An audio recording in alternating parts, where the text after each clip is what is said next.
Hello, everybody, and welcome to Rise. We are in the Passion, Purpose, and Prosperity series. How exciting! And today I have Karina Anderson with me. She's a great friend and colleague. Let me tell you a little bit about her. She's highly intuitive executive coach and published author in the field of leadership development. She is well respected as a teacher, known for her capacity in depth work and in integrating, simplifying, often complex business concepts. Regularly invited to work cross-culturally and internationally. Her unique approach unlocks and awakens the individual. I am so honored and excited to have Karina today with us. Welcome, welcome. Thank you so much. Thank you. It's a great privilege to be here. Likewise, and I want to first start with a little bit of background. How did you end up doing the work that you're doing? And also if you can tell a little bit more about what you're doing. I know, but the audience don't know. So let's dive. Yes. Well, it's amazing when we are invited to awaken to ourselves and the path opens to us. And we're also kind of answering this call to really get into our heart. So my approach and what I really have been awakening to over the years is heart-based leadership. And that's really the path of awakened leadership that I teach. But of course, as everything on this planet, and as we walk this human journey, is that it really starts with ourselves and the unlocking. So I've had to facilitate quite a few prison breaks myself. And ironically, actually, as part of my journey, I do go into South African prisons. I've done that the last 15 plus years. And actually, it has been my work in service to deeply contribute and understand what does that actually mean to go beyond myself, from me into we. Actually, that space opened incredible gateways for prosperity, for really collaborating on so many levels with businesses, with fellow human beings. And it was something that I wasn't able to see before it actually happened. So really to get those new eyes, that awakening space, but also deep softening in a more feminine way, has been profound for me. And let's talk a little bit about the feminine way. I think this is really important to elaborate on, right? Because we all come from the masculine paradigm of do, push, push, push. And often that what is actually counter productive, right? It actually brings us to a place of burnout and just not being able to bring our best. And so let's talk about what is it the feminine way. How do you Mm. see it? Well, so for me, it's been a real project, the feminine way, and I always look at our awakening process as a project me. And the way I grew up was very much like that. I grew up in a business. I grew up really learning very early on that this is a very unsafe place to be, and I disconnected completely from my essence. I had no idea. But of course, today I understand the importance of me having researched this very harsh regime, this very knotted space, this very controlling space, perfection to a T. So I call it my tight suit, so that when I was ready as part of my awakening journey, to really sense and explore what is beyond that space, what invites me beyond that space. And coming to South Africa was like that. It was like I ended up and was in this very intuitive space, allowing the journey to unfold into a different heartbeat that I had lost touch with. I arrived here in 2006 and I just felt something is different. And I started being like opened like this, and it just like almost like my old way would have said it intruded on me. But this new way, I just couldn't resist to, allow this cracking open, peeling the layers. And I also know, for many who are so, well, we're so used to control and so used to, I got it sorted, I created, it's up to me, which is all the old way of being, and how also, we are conditioned, and how we condition each other, our children. And it's so tempting to go to that place, but the moment in my own cracking open and trusting the process and really coming here, and I was like out there walking the plank after the first 3 weeks. It was really like looking at Karina. Are you going to enroll yourself for greatness? Are you going to accept the invitation? Because I planned this immigration. Came here with a partner after 3 weeks. Everything fell apart. And this relationship was no more. And it was fascinating to now, probably for the first time, I was going to take the risk to trust, to listen, to be guided, to hand myself over, one step at a time. And I'm so grateful that I'm ready and really moving into learning what is the feminine way. What does it mean? Because very often, if all we know is the old, is the box, is the harsh regime and the control, how am I supposed to know what the other space looks like? And to glimpse the possibility beyond that. And that's, of course, also why my own prison break from the more masculine into a more integrated space of feminine and masculine, and integration has been profound to do alongside the inmates that I was privileged to work with from very early in my journey in South Africa. So also to see them and their courage to leave behind this world they know so well, so defined. And this is the way you do things, which ends them up in crime. But let's be honest, right? That's a place of deep wounding. And just, living a space of that wound that is just expressing help, SOS, SOS.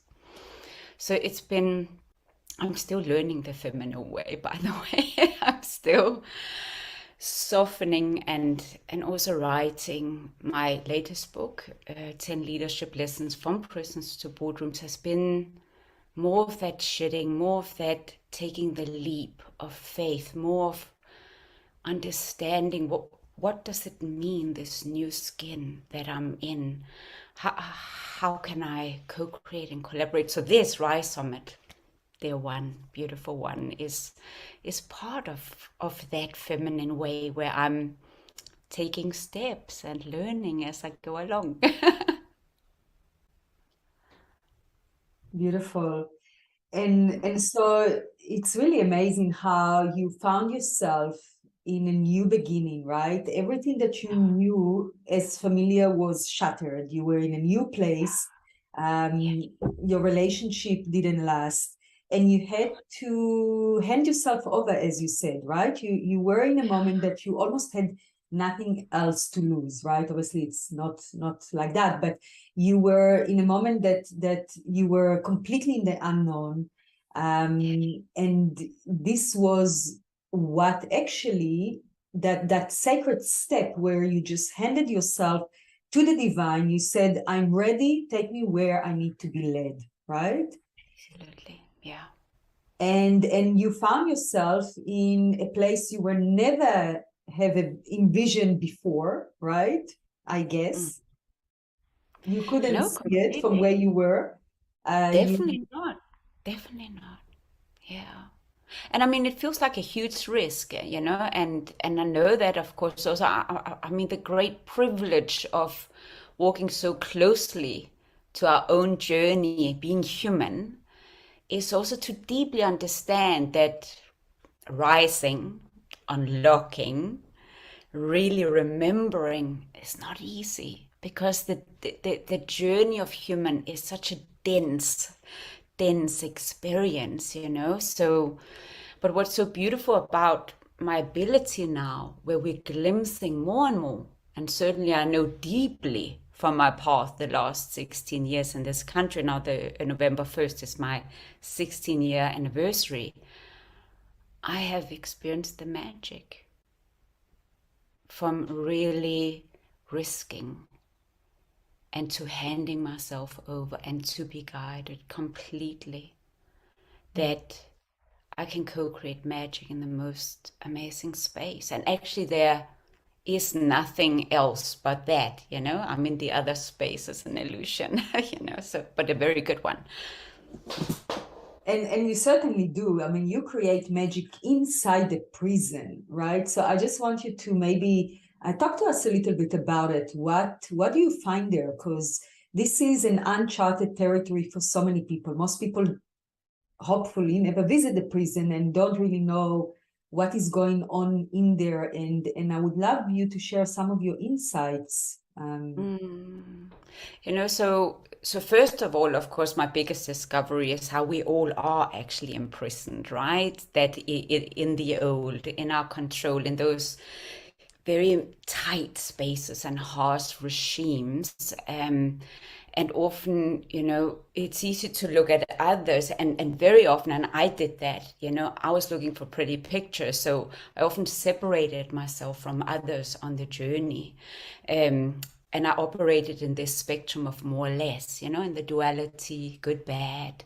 And what has been really, really important about stepping into that space is to really embrace my own humanity, to bring humanity back into the conversation and sit next to these men, because it's mostly in male correctional centers that we work, and sit next to them, my flawed human, next to theirs.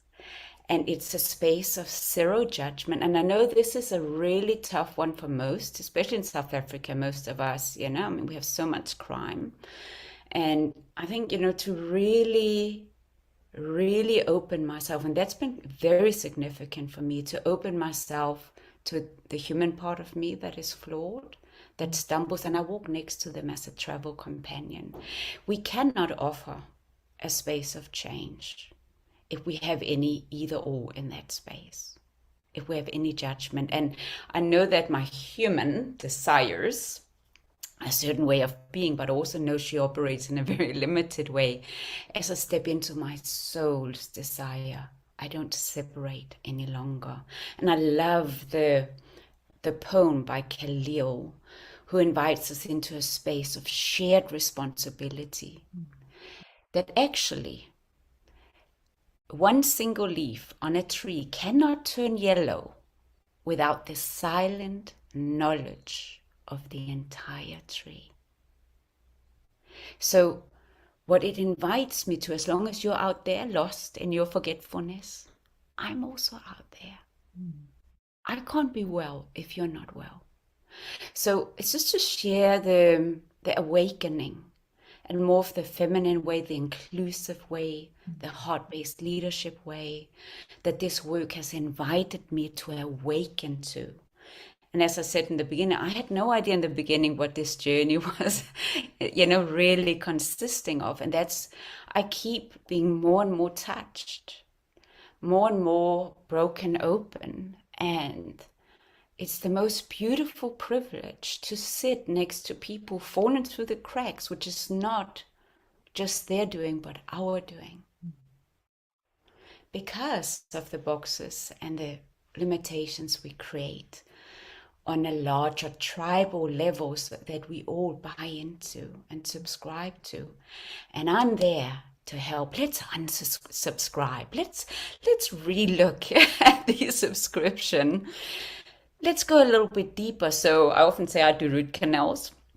So wherever we have struggle, where we have challenge, we have gateways, so let's dive. Let's look at some of those first 50 chapters where we decided this is how it is. And instead look at how can we cross some of these thresholds? How can we leap? And I sit with them. And right now we have a group of young male inmates. They're between 21 and 24. And they've done lots of crime. Many of them have been in several times. Many of them for very hard crimes, big crimes. And they're standing there at the threshold in the struggle between the old and the new. And of course, one could say, well, you're in prison, so it should be easy, right? Why would you keep coming? But it's not that easy. Our patterns and our programming is so persuasive. So to stand with them there, right there at the threshold, and that softening. And I'm writing about that also in the book, to that privilege of surrendering the old so we can step into greater endeavors in the big unknown. So it's a glimpse into this incredible courage. And also that we begin, of course, we have lots of experience, over these years because we work in really harsh realities. And have found and developed a process, or let me rather say, downloaded a process and channeled a process that is really profound and very, I'm just amazed of how quickly we can get there. I'm not saying that we don't have to do the work, but to actually get to a point of where we're saying, come on, let's have an honest conversation. Let's face these brutal facts. Let's say it as it is. And that's what we do. And there's nothing more powerful when you have a circle of people who are starting to be really honest with themselves. I love it. I love it. I love the profound work that you're doing. I think that, not many people are willing to go into the trenches and work with those people. And so honoring you for doing that.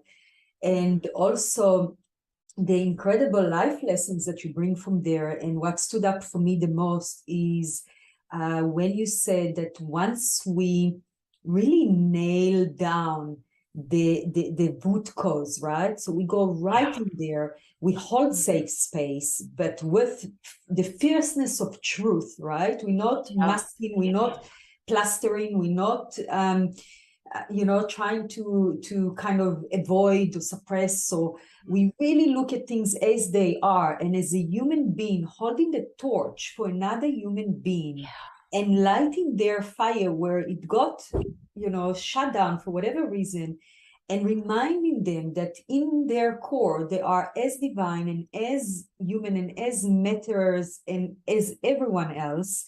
And you giving them that permission to quickly, as you said, quantum leap into a new other level, right? And I know that, you shared with me that some of those people then become leaders themselves, right? They carry on the torch for other people, right? No, well, because the magic, of course, is that I educate coaches and change agents because I'm well aware. And that's really what I've been taught in the work and what I've been invited to, beautifully, divinely orchestrated. It's like really creating teams of light workers and recruiters that beat the drum of change in the environment, because there's nothing that's more attractive, when people start to risk themselves. And even, I mean, in an environment like this, prison, right? Suddenly it's like, wow. Men are crying. Wow, somebody is like going against joining gangs and actually saying, no, thank you. Well, before that was kind of like, you just don't do that because it feels too risky. But actually, your soul is no longer willing to stay there. And it's time to leap and to see.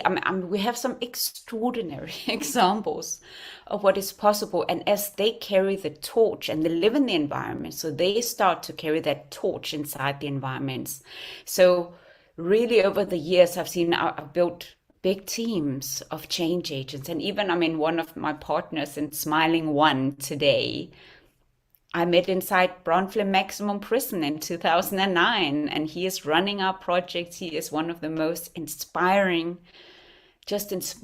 people I've met. And I have the deep respect for somebody who can champion that change in such a way, and who dedicates their life and their purpose, and its purpose redefined in service of everybody, of we. Because we all quite, when we're stuck in the old, hey, we're very passionate about survival. Purpose is just like, is to protect ourselves, and make sure we're safe.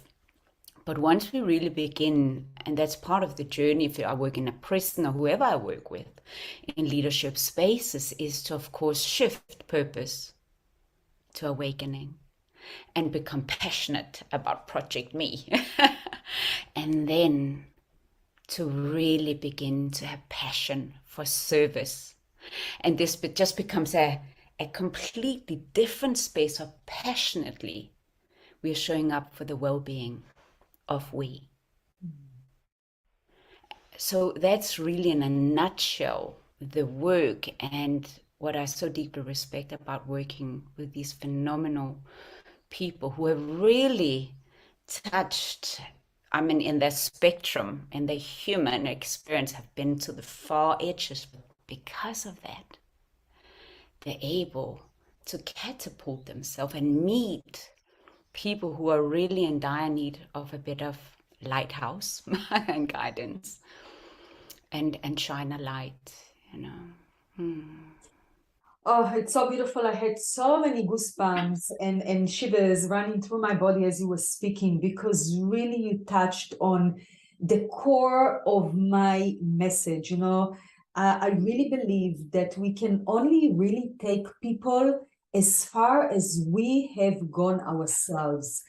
And, there's so much work needed in that space of people that really went off, into, as you said, the trenches. And obviously those are the people that carry a lot of pain. They carry a lot of trauma, a lot of pain. They feel unloved, they feel unsupported, right? Because no human being with great upbringing and good childhood will end up doing things like that. It's only really those that have been badly wounded, and they are part of us. They are us, we are them. We are not separable. And when we see it for what it is, and we helping, we giving a helping hand to them, they become, as you said, they caterpillar into this lighthouse that can help other prisoners in a way that probably no one else can, right? No, completely. Completely. And also in our schools, because what we are then also doing, I mean, my clientele is quite diverse, from prisons to boardrooms. And we put the change agents into school projects, and we have this beautiful school project as part of my NPO, where these change agents are journeying alongside teenagers, and it's often where they fall through the cracks. And we have some really tough communities. But I just want to say and add that we must not lose sight of, it's not just our youth or people growing up in really harsh communities like we have here in Cape Town. Very often you have people from all walks of life that are dealing with severe trauma, because we're all kind of navigating the chaos of unconsciousness. And that's a real, it's a real human predicament that we find ourselves in. So the more lighthouses, the better.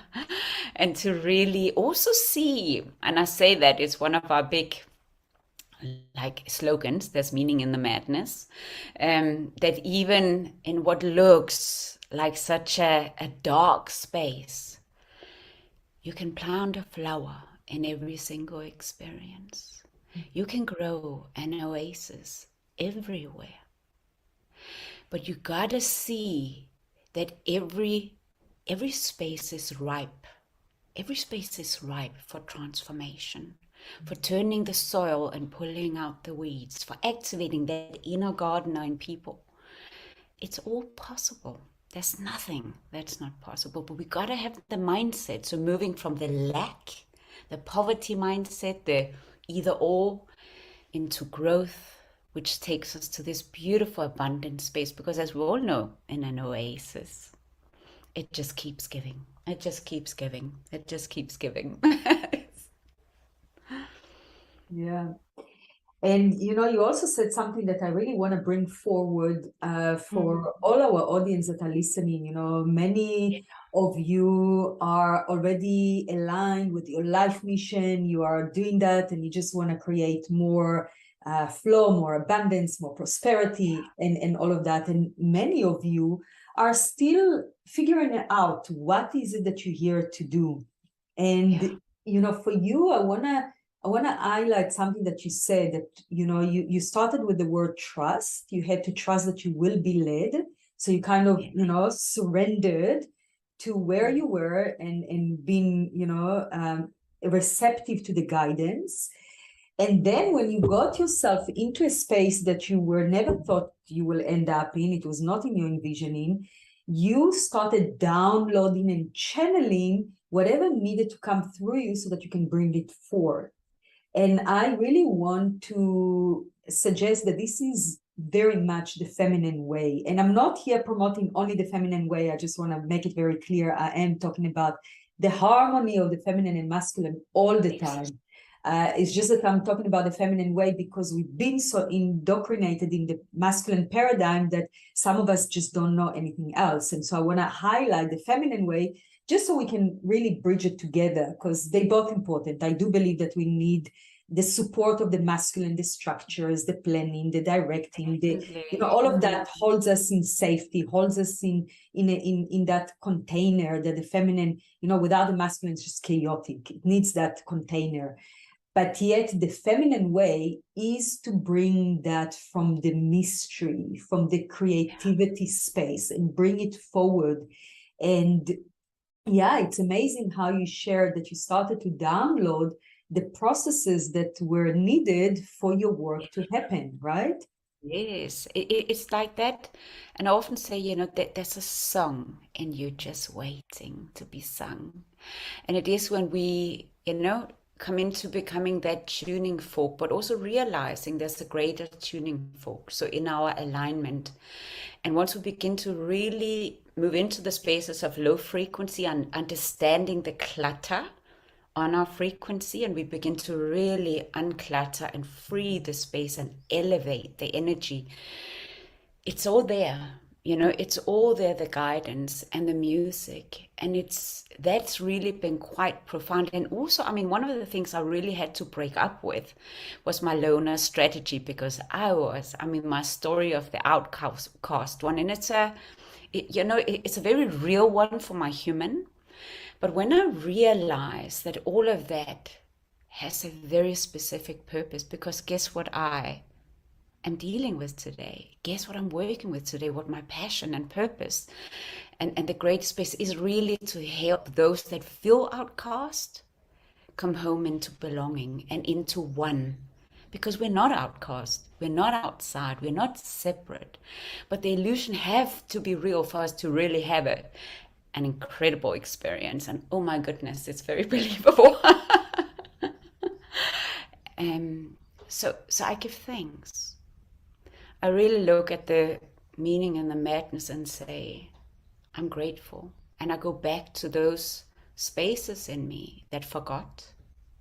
And I give thanks for the parts they went through on the journey for me to learn these lessons so I can truly serve and understand what it means to be in that space, the tight space, and invite people into that remembering space so they can listen to purpose, the whisper, and to that song, and into their feminine way. Because I certainly was in deep, discord and not in harmony.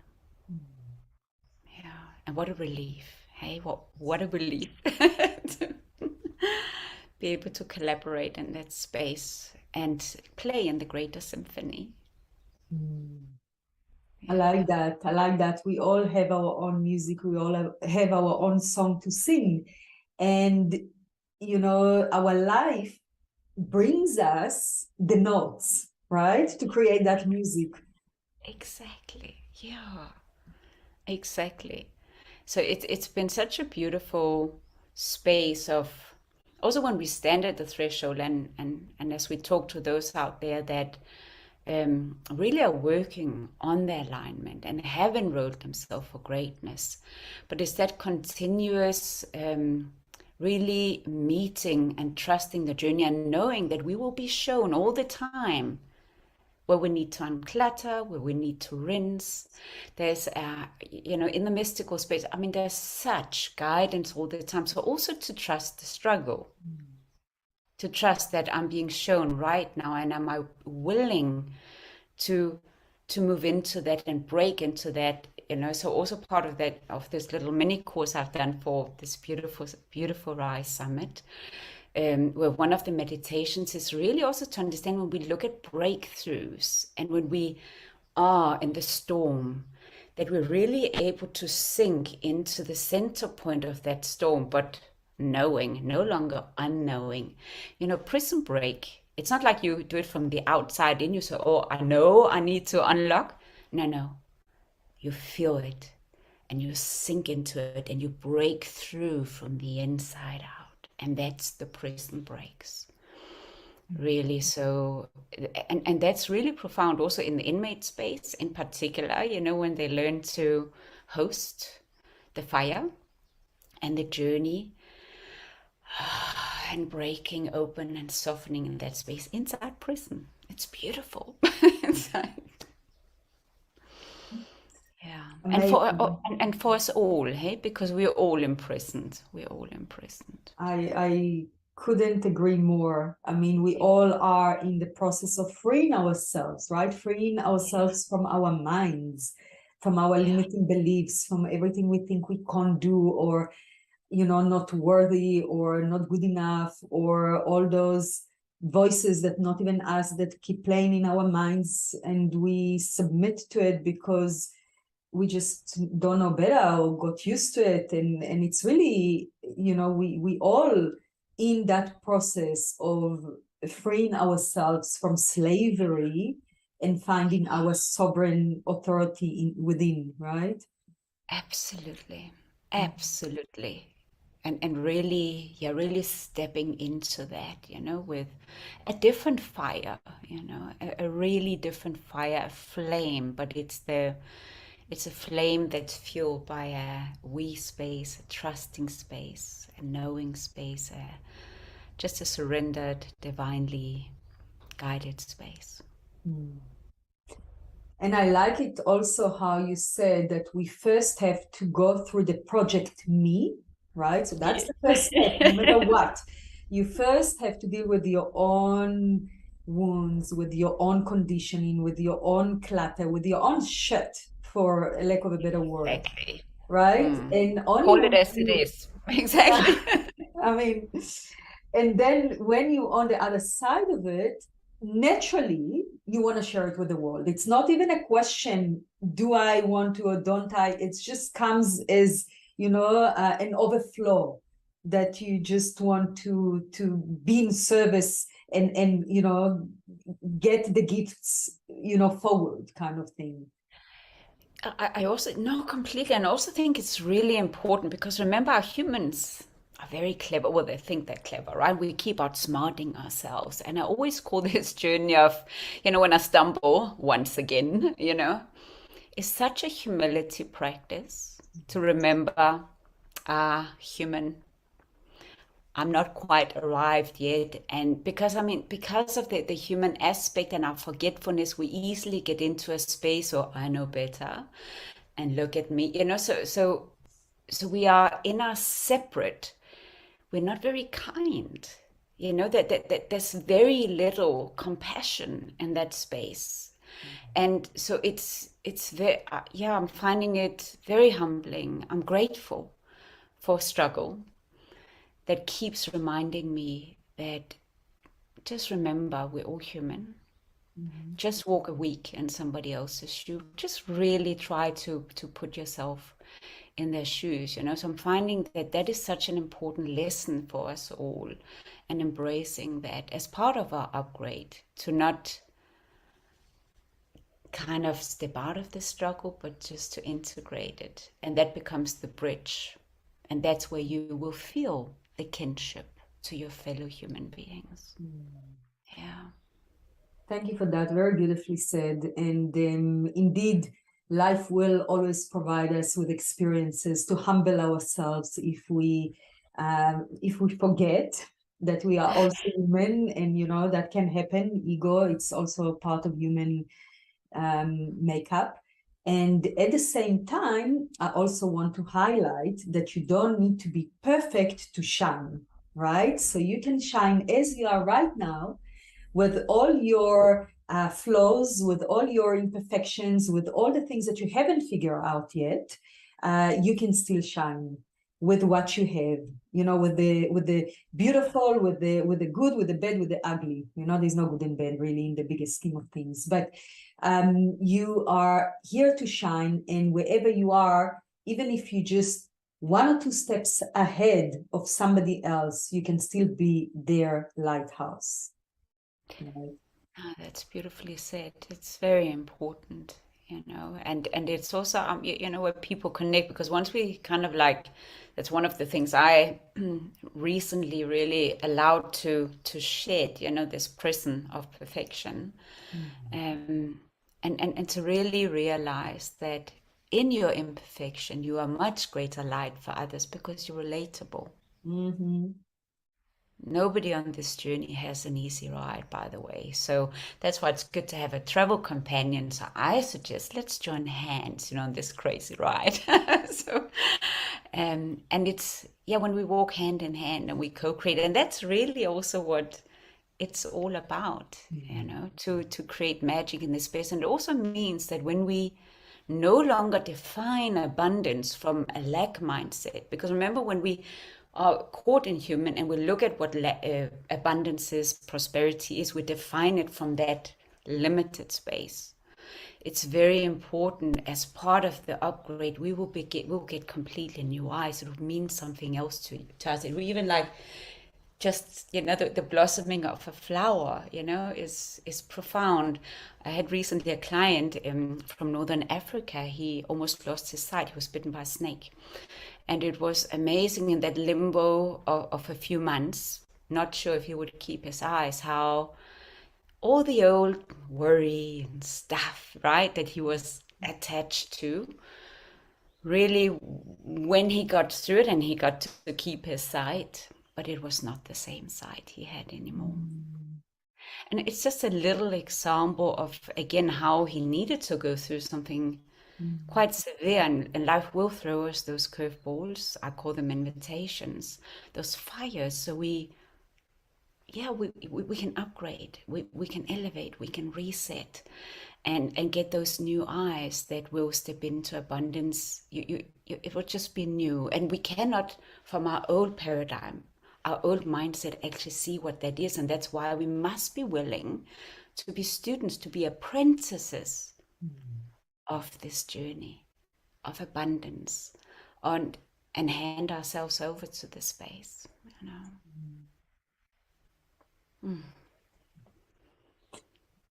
Yeah, beautiful. So before we wrap up this incredible conversation, is there any takeaway you want to leave us with? Go ahead if something comes up for you. So, well, I think it's just just be you, as you said yourself. And I think it's really important, just to meet your human. That's the first step. Really allow yourself to meet yourself in all your beauty, and that's contains of the dark and that, whatever you define it as to be. And also find an ally on the journey, reach out, something I was really bad at. But to really have travel companions on the journey makes all the difference. And also be that lighthouse, that travel alongside others, elevate to the we space. So that's really the first invitations, to meet your human, be honest about where you're at, join hands. Yeah. Thank you, beautiful. And Karina also made this mini course that will be available for the VIP members. So this is another incentive for you guys to go and purchase this incredible series so you can watch it over and over again. You know, sometimes you listen to one session, it's not sinking enough, you have to revisit it. And then you'll get that amazing course. And Karina, do you want to tell us a little bit about what you created in there?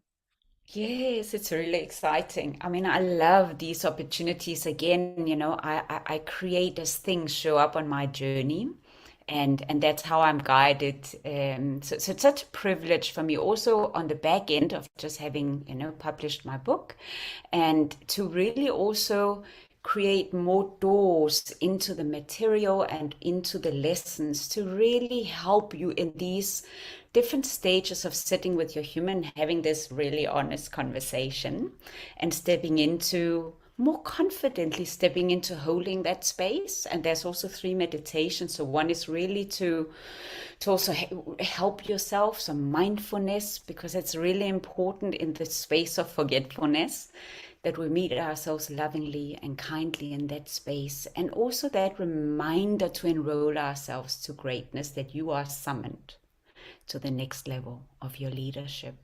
So that we, as we fall and as we stumble, that we know that enrollment is a daily event into our purpose and into redefining what that really means, so we can start to remember, so we can start to see, oh, wait a minute, there's meaning in the madness. So that there's some lovely material.